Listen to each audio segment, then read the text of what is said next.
So today's subject is Kierkegaard's book, The Sickness Unto Death. It's a pretty dark and heavy book. But one thing that I appreciate with Søren is that he is painfully frank about how hard it is being a human.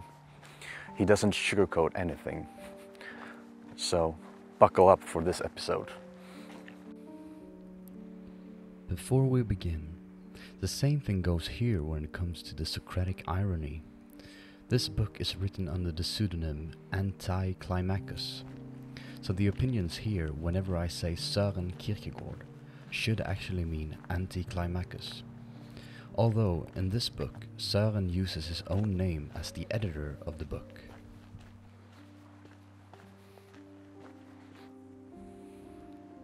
This book here is probably one of the hardest books that I've ever read, but I'm gonna do my best to explain it to you. And also, don't feel ashamed if you're moving back and forth and pausing the video, because you might need it, because I'm gonna move on pretty fast. So here we begin. Firstly, we have to go through what Søren believed constituted a human being. Man is spirit, but what is spirit? Spirit is the self, but what is the self? The self is a relation which relates itself to its own self, or it is that in the relation which accounts for it, that the relation relates itself to its own self.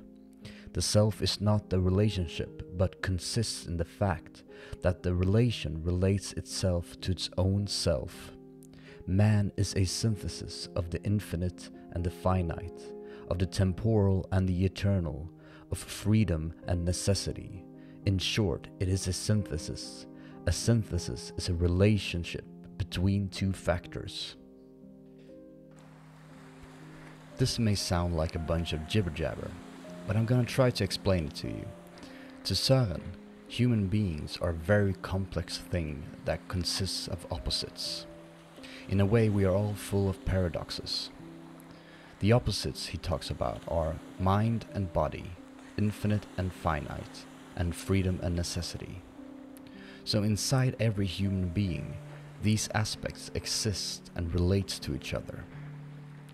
And it is not just that we are the opposites. We are actually the relationship between them, or a synthesis, to borrow a Hegelian term. So for instance, you have the body and the mind, and man is not these two at the same time, but the relation between them. And it's not just that. Here, the relation is self-conscious, so it relates itself to itself.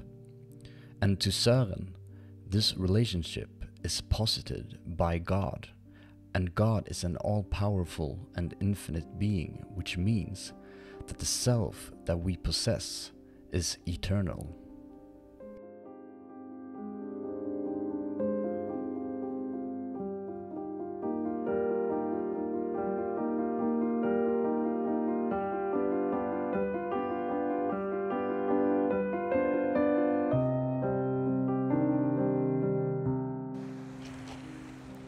This conception of a human being is very important in understanding the rest of the book.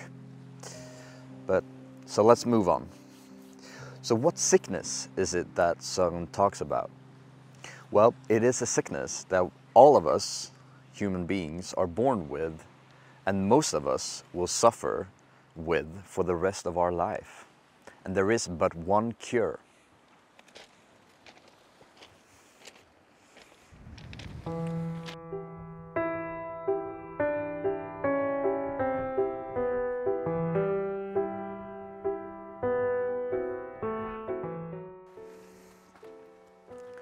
So what sickness is Søren talking about?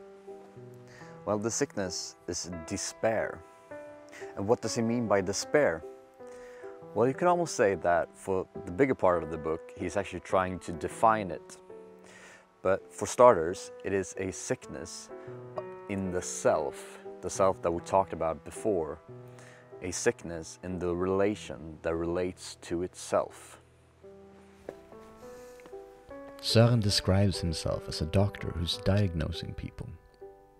Here he says, just as the physician might say that there lives perhaps not one single man who is in perfect health, so one might say perhaps that there lives not one single man who after all is not in some extent in despair, in whose inmost parts there does not dwell a disquietude, a perturbation, a discord, an anxious dread of an unknown something, or of a something he does not even dare to make acquaintance with, dread of a possibility of life, or dread of himself, so that after all, as a physician speak of a man going about with a disease in him, this man is going about and carrying a sickness of the spirit, which only rarely and in glimpses, by and with a dread which to him is inexplicable, gives evidence of its presence within. At any rate, there has lived no one, and there lives no one outside of Christendom who is not in despair, and no one in Christendom, unless he be a true Christian, and if he is not quite that, he is somewhat in despair after all. So according to Søren, we're all more or less sick, even if we're not aware of it. If we go back to the opposites that we talked about before, whenever a person totally identifies with any of these opposites, he will be in a state of despair. For instance, when someone describes himself of having an infinite possibility of freedom, and to him there is no such thing as an act out of necessity, after a while he will begin to despair over his vast possibilities in life, and sooner or later he will miss having a form of necessity. He will start to crave for an essential element in his life. But of course, the same thing goes for the other opposite. If one totally subscribes to the deterministic worldview that one only acts upon necessity and you're not free in any sense of the word, that person will be in despair and will begin to miss freedom.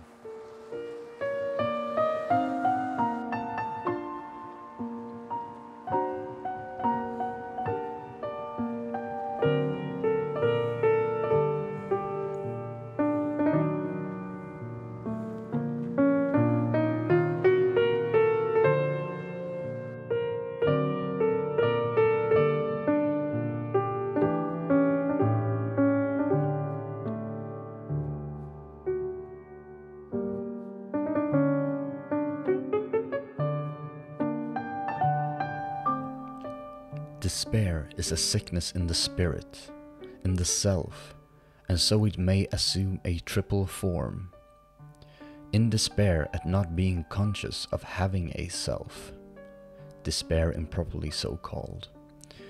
In despair at not willing to be oneself, in despair at willing to be oneself.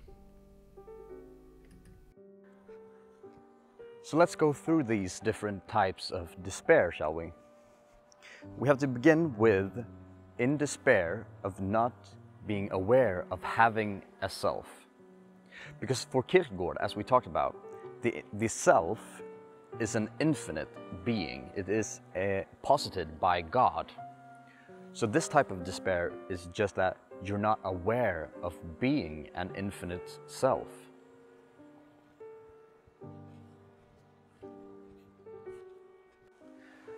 So, because she is not aware of having an infinite self, she will only feel despair when she is confronted with something that is infinite. Take death, for instance. Whenever she reflects upon the infiniteness of death, and she, believing she is finite, she will shiver in despair. even though she may succeed in distracting herself with various earthly activities such as sexual pleasure, drugs, or alcohol. The despair will always be hiding underneath these activities and might spring loose at any time. So, to clarify things, why does one feel despair when one is confronted with the infinite? Well, think about it like this. What happens when you compare anything that is finite with the infinite? It becomes infinitely small. A good example is if you've read The Hitchhiker's Guide to the Galaxy, there was a device called the Eternal Perspective Vortex, and it was used as a means of torture.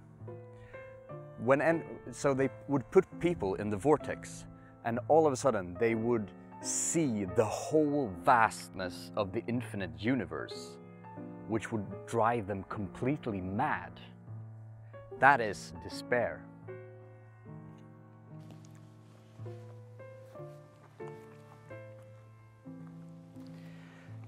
Here's an interesting quote from the book. Think of a house consisting of a cellar, a ground floor, and a premier etage, so tenanted, or rather so arranged, that it was planned for a distinction of ranks between the dwellers on the several floors.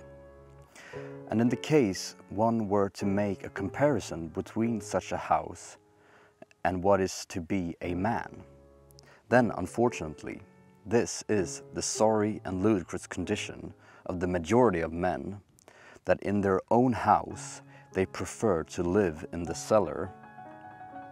The soulish bodily synthesis in every man is planned with a view to being spirit. Such is the building, but the man prefers to dwell in the cellars, that is, in the determinants of sensuousness.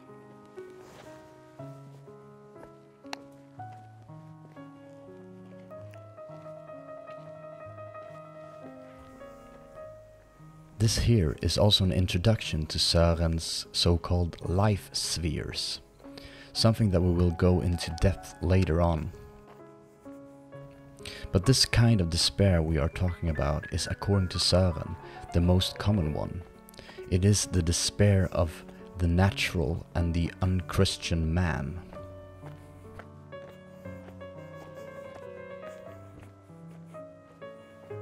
So later on it follows that if you're aware of having an infinite self, you can still be in despair.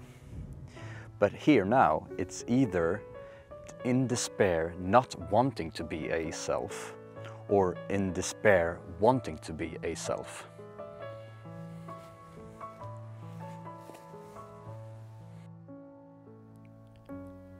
So, despair in not wanting to be a self is just as it sounds. He who realized that he possesses an eternal self, but is still choosing a life filled with distractions, distractions away from God and the eternal. This form of despair is despair at not willing to be oneself, or still lower, despair at not willing to be a self, or lowest of all, despair at willing to be another than himself, wishing for a new self. Properly speaking, immediacy has no self. It does not recognize itself, so neither can it recognize itself again. It terminates therefore preferably in the romantic.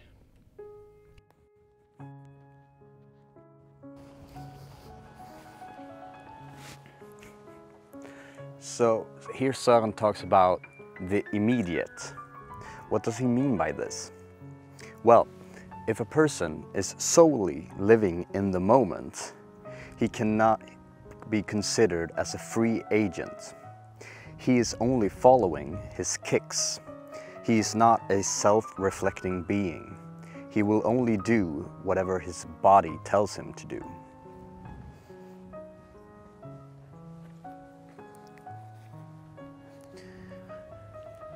If you think about it, if I were to ask you who you are, how would you describe yourself? Maybe you would say, describe yourself with your working title, or maybe your talents, or maybe your hobby. But the question is, what are you describing? Is it what you think you are, or what you want to be, or what society wants you to be, or maybe what your family wants you to be? What is the self? Maybe you would describe yourself as a pianist. You live and breathe the piano. But all of a sudden, someone cut off your arms. Are you still a pianist? Here is a quote to illuminate what I mean. The whole problem of the self, in a deeper sense, become a sort of blind door in the background of his soul, behind which there is nothing. He accepts what in his language he calls his self. That is to say, whatever abilities, talents may have been given him, all this he accepts, yet with the outward direction towards what is called life. The real, the active life. He treats with great precaution the bit of self-reflection which he has in himself. He is afraid that this thing in the background might again emerge. And then we have the very last form of despair that Søren calls, in despair, wanting to be a self.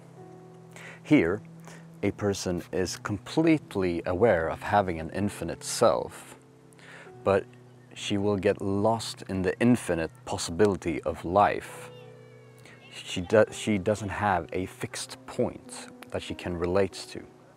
Here Søren says in his book, "But by the aid of the infinite form, the negative self, he wills first to undertake to refashion the whole thing in order to get out of it in this way, a self such as he wants to have, produced by the aid of the infinite form of the negative self. And it is thus he wills to be himself. That is to say, he is not willing to begin with the beginning, but in the beginning he is not willing to attire himself in himself, nor to see his task in the self given him. By the aid of being the infinite form, he wills to construct it himself." She always wants to be herself, but what this self is not clear, since she refuses to acknowledge the power that posited her, God. If we go back to the example I had before, let's say she defined herself as a pianist, and like before, someone cuts off her arms. She will at first be in a state of despair because she lost what she considered herself to be. But then she realizes that life has infinite possibility, so she finds a new identity. And if she loses that one, she will find another. And if she loses that one, she will find another, etc., etc., to infinity. The problem here is that whatever identity she finds will never stack up against infinity. They are but earthly activities.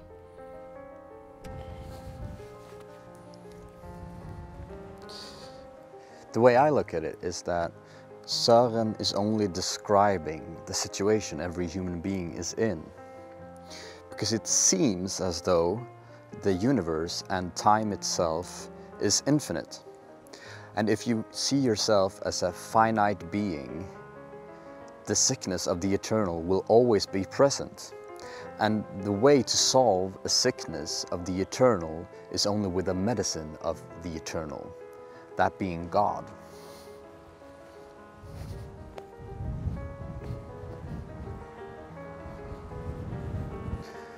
And I do think he's correct. I mean, even though if you don't believe in God, and you don't want to take the medicine, so to say, this sickness will always be present in your life. You will always feel insignificant and infinitely small compared to the universe.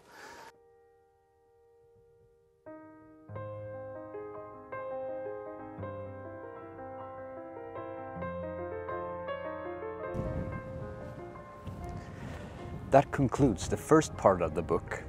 The second part is a continuation on the concept of sin from the last book that we discussed. But it has some pretty interesting new ideas. He begins the chapter with declaring that despair itself is sin, because whenever you're not being a self in accordance with God, you're actually in sin. So he begins the chapter with saying, "Sin is this: before God, or with the conception of God, to be in despair at not willing to be oneself, or in despair at willing to be oneself. Thus, sin is potentiated weakness or potentiated defiance. Sin is potentiation of despair." He continues to argue why this definition of sin is correct here. The definition, therefore, certainly embraces every conceivable and actual form of sin. It certainly throws into relief the decisive fact that sin is despair. For sin is not the wildness of flesh and blood, but it is the Spirit's consent thereto, and it is before God.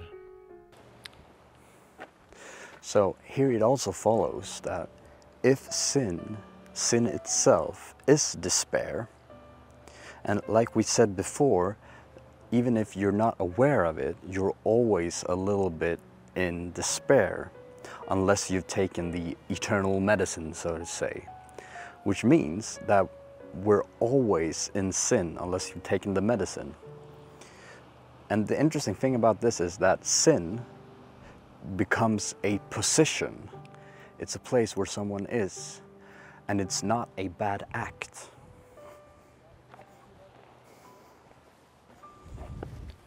The interval between the particular sins is just as superficial a way of conceiving it as it would be to assume that the railway train moved only when the locomotive puffed. No, this puffing and the onrush which succeeds it is really not the thing that has to be considered, but rather the even momentum with which the locomotive proceeds and which occasions the puffing. And so it is with sin. The state of remaining in sin is in the deepest sense sin. The particular sins are not the continuation of sin.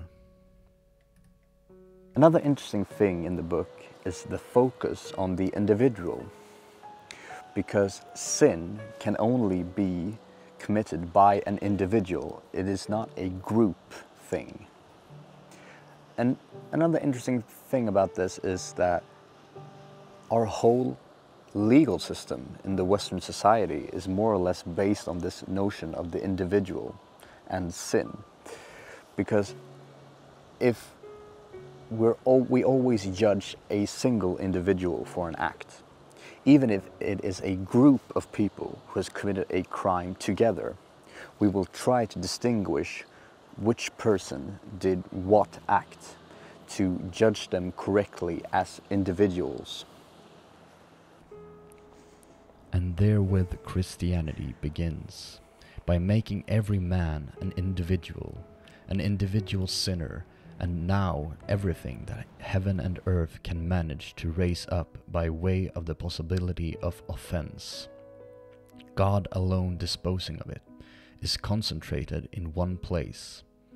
And this is Christianity.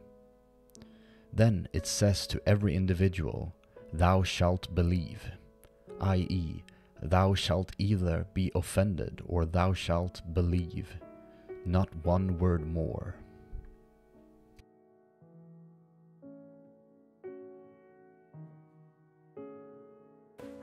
Okay, so a quick little summary. despair is the sickness unto death. And you are in despair whenever you stray too far in any of these opposites that we've been discussing.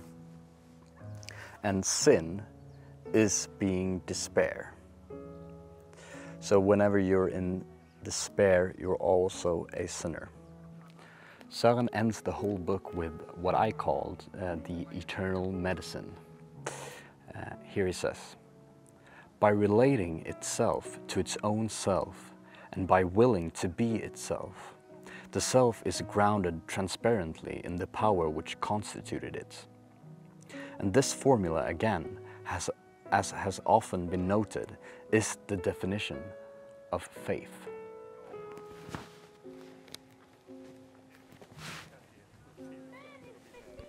So the medicine of the eternal is, according to Kierkegaard, faith. We will most likely return to this existential question that Søren posed. There are many other solutions to the problem of despair that came after Kierkegaard. Well, that concludes the whole book. Hope I'm not leaving you in too great of despair. As always, don't forget to subscribe to the channel and consider supporting me on Patreon. Big thanks for watching. Hope you all have a good one. Bye.